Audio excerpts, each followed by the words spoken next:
One more thing. If the NBA draft lottery was fixed, I don't really care.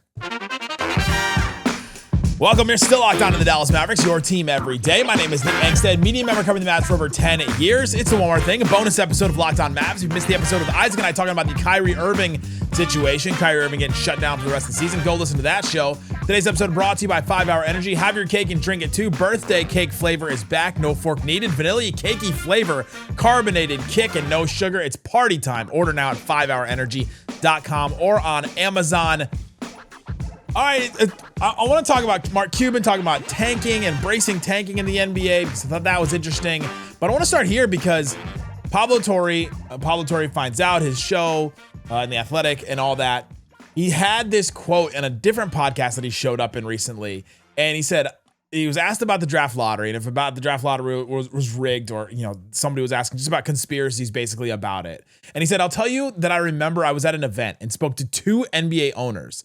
This was the day after the NBA draft lottery, talking about the 2025 one of the Mavs had a 1.8% chance to get the number 1 pick, and then the Mavs got it. If you're listening to this show, you remember that very vividly because it was insane. We were live during it, and it was still wild. And those 2 owners were both like, this was obviously fixed, talking to Pablo Torre and telling him that, yeah, it was obviously fixed that this happened. Of course, it just makes too much narrative sense for the Mavericks to make this insane trade, to do a solid to the NBA, to give an international star with these star qualities that had just made the NBA finals, that had a polarizing personality and polarizing game and all that was going to be talked about a ton, to send him to LA with the Lakers, a storied franchise where they had these aging stars, and to have Nico Harrison be the fall guy. And of course, the payback to the Dallas Mavericks and to the Mavs' new owners was to be, well, we'll give you Cooper Flagg if you do this. We'll reset your whole timeline. You guys get a new star, and you get to figure this out. And then we get LeBron and Luka together in Los Angeles. Of course it was a match made in heaven. Okay, so what if it was? What does everybody want this? Like this, everybody that talks about this, that wants this to be true in some way. What would you like to believe? What would you like to believe about this story? Would you like to believe that it was fake? And you're just sitting there hoping, man, I hope my team eventually gets one of these things fixed for him in some way. I hope my team makes a deal for the devil. Right? Like I don't understand what they want to happen if that is the case, because the NBA in and of itself is a league contained, and so maybe an injustice has been done if it's rigged. But we've gone over this a couple times on this show, but I just want to go over, like, what if they did rig it? If they did rig it, so many things would have to happen. They would have to fake the lottery drawing. They literally draw the 4 ping pong balls. Like they draw them in order. You see it. It's videoed. It's recorded. You can go watch it right now. I've watched it, and they show the balls going through the system, and it comes up the 4 number combinations. You can hear all the GMs in the room gasp when they realize that what number combinations are possible at the end when there's only so many left. There's a company, Ernst & Young. It's like an accounting firm that is there, and they are like this third party between the league, the team, and all that, and they verify everything, and they go through it all, and they're the ones that kind of run this to make sure that it's all above board and all that. Like, wouldn't they be committing fraud? I'm not so great about I didn't go to law school or anything, but I would imagine that would be fraud in some way, right? One business to another business, Ernst & Young to the NBA, or to the Mavericks, or maybe to like the Jazz or whoever thought that they were going to get the number 1 pick and ended up not getting the number 1 pick. Wouldn't there be some kind of injustice there in some way? And then you got to think about, for Ernst & Young, the NBA is a 11 to like $14 million business. Ernst & Young is a $50 to $53 billion business. Like the Ernst & Young is 4 to 5 times bigger than the NBA. Why would they waste their time doing that, causing fraud in the NBA? Or maybe it's so little to them that they don't even care. They're like, hey, we're so big that it doesn't matter. Hey, we'll commit the fraud for you, NBA. But imagine the NDAs that would have to be signed. Imagine the amount of NDAs that would need to be signed in order for this to be rigged in some way. So I go through all that to say it'd be impossible for this to be rigged. But if this is true, then think about it this way. Pablo says that these owners said, oh, this is obviously rigged. Well, owners say a lot of things. A lot of people in the NBA say a lot of things a lot of the time. Think about the outspoken owner of the Dallas Mavericks as he was many times introduced as during Shark Tank, right? Mark Cuban, now minority owner. He has said a lot of things over the years. I still believe that he thinks 2006, the NBA Finals were completely rigged against the Mavericks. He would say that to anybody, right? And then you go to anybody that works for the Heat or anybody that, probably the rest of the league would go, Dwayne Wade didn't shoot that many free throws, like all that. Like, think about the way he was a blah, blah, blah, blah, blah, blah, blah, blah, blah. Of course, an NBA owner who just hit one of the biggest losses. Some of these teams tanked for that pick to get to that spot where they were up in the lottery. They tried really hard. They put out their, the Jazz even tanked a bunch of games. The Raptors tanked a bunch of games at the end and sat their players and hurt their business for a chance for it to be better in the long run. This whole thing about tanking. And they did it, and then they failed at it, and then it didn't come up in their favor. And it happened to a team that was just in the news, made an insane choice that probably everybody else in the NBA thought was insane. We heard all the different rumors of people saying, man, I can't believe that they made that trade. Can't believe they didn't even talk to anybody before they're making this trade. And then the Mavs get paid back for it. If it was rigged, honestly, I'm glad it was rigged for Mavs fans. Because imagine where we would be if it wasn't rigged. Or if it didn't happen. Or however it ended up happening. I guess when Adam Silver gets removed as commissioner or steps down or whatever, maybe he'll finally answer it. Maybe he'll say it. I don't think the NDA would run out by then. But imagine all the NDAs would have to happen in order for this to actually be rigged in some way. But if it was rigged, I'm glad it was rigged for Mavs fans. Because they got their heart completely ripped out. And we're a year removed from that trade, and I feel like they're just now starting to embrace Cooper Flagg, this whole next step of the Dallas Mavericks era. It took them a year. And some of them will never get over it. Some of you are maybe listening and are like, I'm only listening to this show. Some people have told me this. I'm only listening to this show. I'm not paying attention to the Mavericks outside of this. I will stay connected to them through listening to Locked On Mavs, and that's it. And I think that's incredible. But man, if it was going to happen to a franchise, I'm glad that it happened to Mavericks fans because they deserve it after what they went through, what you went through. Incredible. This was obviously fixed. Yeah, imagine they fixed it. All right, fine. Can't imagine. Think about all the things that would have to happen. We've talked about this so much.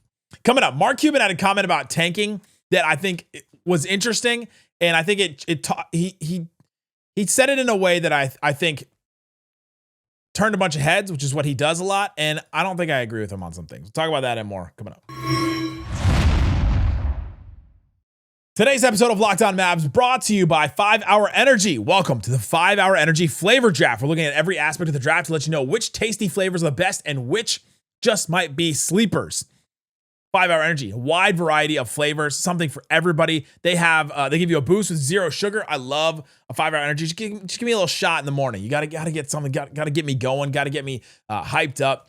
You think maybe by my energy in this show that I had one right before I got on here. They have a lot of upcoming flavor innovations planned. You can check out all the different kinds of flavors that 5 Hour Energy has. You can go to 5hourenergy.com and you can see all the different kinds of profiles that they have. They've got cotton candy, rainbow candy blend, birthday cake is one that they really want us to talk about. Fruity rainbow. Maybe we workshop that one. The classic berry one, the great one I've had before, Hawaiian breeze, sour apple, peach mango. I'm interested in that one. Tropical burst, that's a solid one. And strawberry watermelon. Draft whichever one is your favorite one. Find your new flavor of 5 Hour Energy shots available at 5 Hour Energy, the number 5hourenergy.com or on Amazon, 5hourenergy.com or on Amazon. Also brought to you by Quo, new year, new systems. This is the time when a lot of us look at the messier parts of how we run our business communications and think there's just got to be a better way. Some people looked at the NBA draft lottery and was like, how can there not be a better way to this is so rigged. Streamlining communications is one of the quickest ways that you can upgrade your business and the quickest upgrade that you can make. This is why today's episode is brought to you by Quo, Quo, the smarter way to run your business communications, because when your team is reachable, organized, and communicating all in one place, you're not just working cleaner, you're creating more opportunities to connect with customers. Your whole team can call and text from one shared business number. Nothing ever gets missed. It works right from your phone or computer, so you can even keep your existing number. And Quo's AI smart tools automatically log calls, summarize conversations, and highlight next steps so details never slip through the cracks. It's no surprise Quo is the number one phone business system on G2, trusted by more than 90,000 businesses, from solar operators to growing teams. Make this the year where no opportunity, no customers slip away. Try Quo for free, plus get 20% off your first 6 months when you go to Quo.com/LockedOnNBA. Quo.com/LockedOnNBA. Quo, no missed calls, no missed customers, and we're also brought to you by Indeed. Workplace chaos, deadlines stacking up, inbox overflowing, and the one position you have to fill is still sitting open. I've been there. You've been there. We're like, oh, just got to hire that one person. Got to fill that one spot. And nobody that's coming in, none of the cold applications that are coming in are making sense. Here's a stat that says it all. In the minute that I've been talking to you, companies like yours made 27 hires on Indeed, according to Indeed data worldwide. So if you're hiring, spend less time searching and more time interviewing candidates with Indeed sponsored jobs. Spend less time searching and use Indeed sponsored jobs. Listeners of this show will get a $75 sponsored job credit to help you get your job the premium status it deserves at Indeed.com/podcast.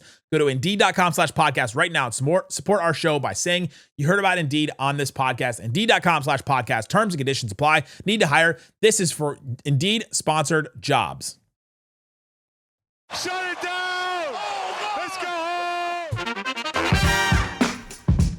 It's the One More Thing bonus episode of Locked On Mavs, talking about the lottery. Was it rigged? I don't care. Glad it was if it was.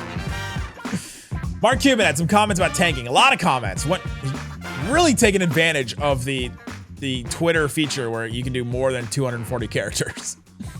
Just some long posts about tanking and about why tanking is so prevalent. And that's been the big conversation the last couple of days. And I've been out, so I haven't really talked a ton about this.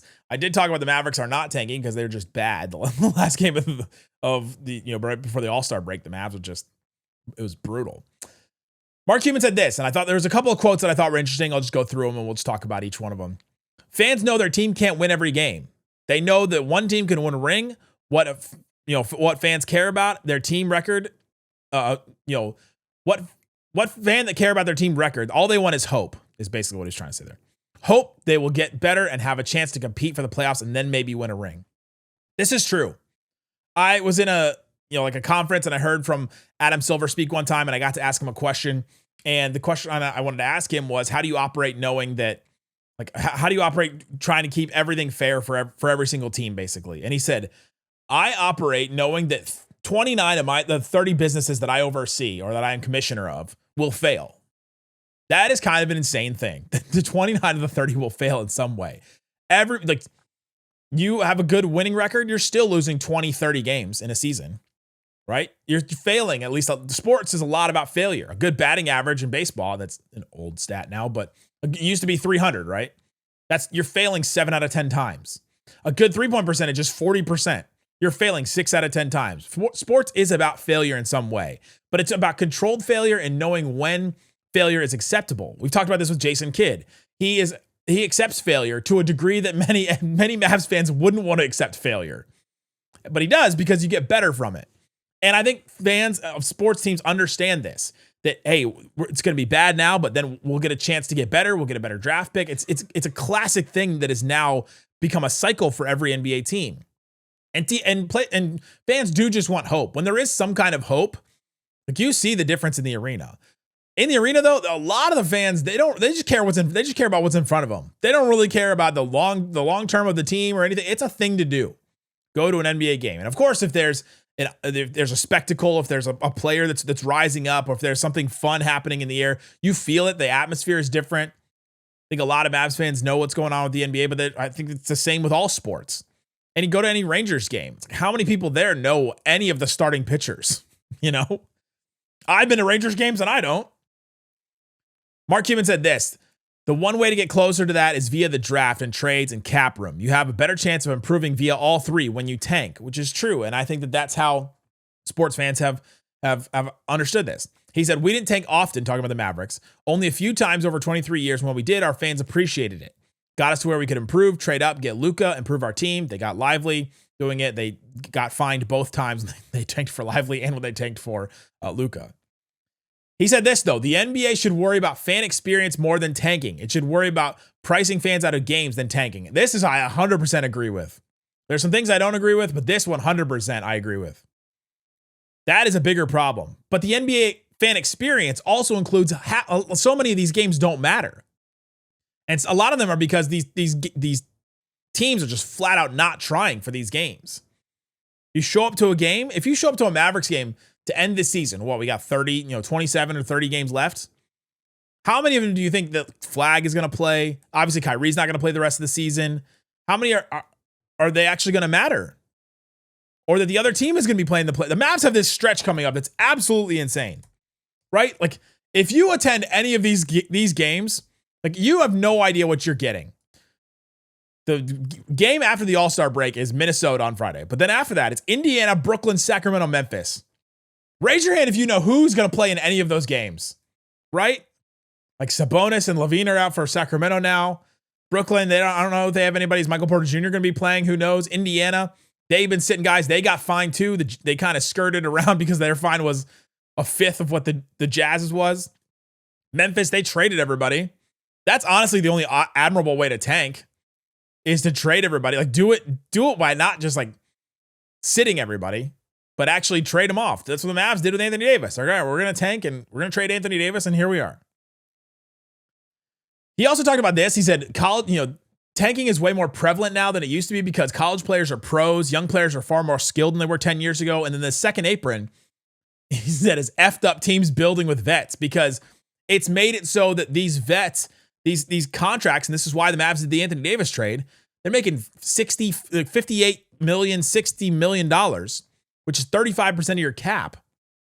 And then they're making, you're making $60 million. The cap is $200. And so you're trying to figure out how to pay the rest of your team with like 90 million players, or $90 million if you've got, another max player. And that's where the Mavs kind of were. Hey, how do we pay the rest of these guys if we got Kyrie on this semi-max and we have Anthony Davis on his full max? You can't really. And so you have to. So then you're like forced to look at, all right, well, we've got to build around these. We've got to get these rookie contracts. It's an incredible value. Cooper Flagg is making, $13 million this year? Cooper Flagg is worth way more to the Mavericks than $13 million, according to the cap. Yeah, he's making 13.8. That's just about 9% of the cap this year. He's worth way more to the Dallas Mavericks than that. And so that's the thing, is it's made it so much more. It's made it so much easier to build around the rookie deals are the ones that you have to build around. That gives you way more value than signing a guy, because when you sign a guy, they're trying to get the max amount of money that they can get. And then the league overcorrected. There's too many max guys. Like, there shouldn't be this many max guys. There should only be 10. But every team gets a max guy. And so now a lot of them have screwed themselves. So then enter tanking. That's the way you got to improve your assets. The 76ers with the process made it mainstream, and their fans accepted it so much to the point where other NBA teams were like, hey, actually, we can get away with this. Like, our fans will be fine with this. Even though the Sixers, people weren't attending those games as much as they were when the team was good. But those are my thoughts on tanking. I think that it is an issue. I don't agree with Cuban that you should just have teams completely embrace it, because you can't have too many. You can have 2 or 3 teams, and they can do it 1 or 2 times every 10, 15 years. You can't have what the Jazz are doing, and they do it they do it 3 years in a row, 4 years in a row. That's what you can't have, because then it's just what matters? What even matters anymore? There you go. That's some thoughts on that. We'll be back with some more thoughts. Obviously, we'll have the post-game shows later in the week. We'll have more thoughts on the draft. I've been buffing up on the draft, and man, this is a good draft. We'll have a lot of thoughts on that. Thanks so much for listening to Locked On Mavs. Peace out.